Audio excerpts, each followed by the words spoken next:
The French army even sang in pidgin language and spoke the dialect of the Nigerian president. Ask yourself, what kind of deal would make an African president turn against its brother? By saying this, I want to shout out to the African people and Nigerians in particular. When ECOWAS threatened Niger of war, many Nigerians came out and said they don't want to go to war with their brothers. But sometimes we just have to sit and think about our leaders. If it was left just for the ECOWAS body to decide on whether to attack Niger, we would have been war as we speak. But many Nigerians came out, made videos, made podcasts, walked on streets and said they didn't want war with their brothers in the north, the Nigerians. And that's the spirit we need to copy. That's the spirit we need to adopt in Africa. The real bombshell is what happened in ECOWAS. When Niger accused Nigeria of collusion, ECOWAS called it unfounded.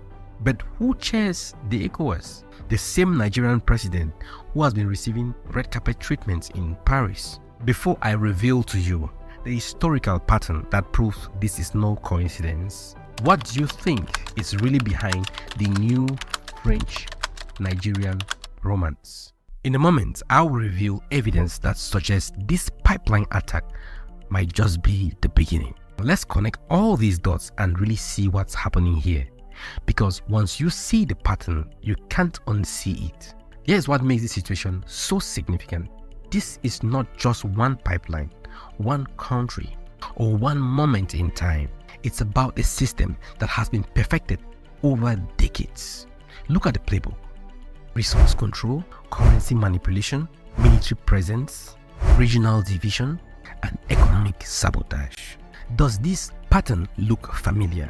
It should, because we have seen it in Guinea, in Mali, and in Togo. But here is what is different this time. The Sahel nations aren't just surviving, they are thriving.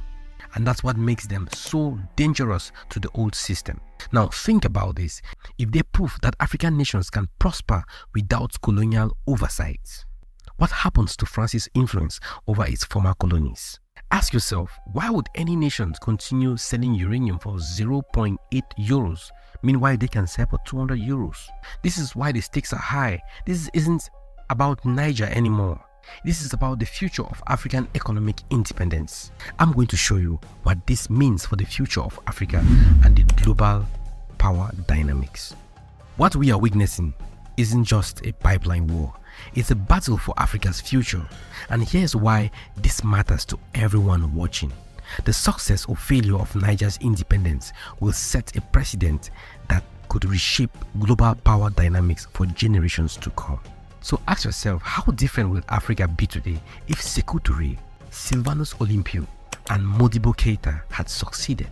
The real question isn't whether African nations can succeed without colonial oversight. The real question is, who is next?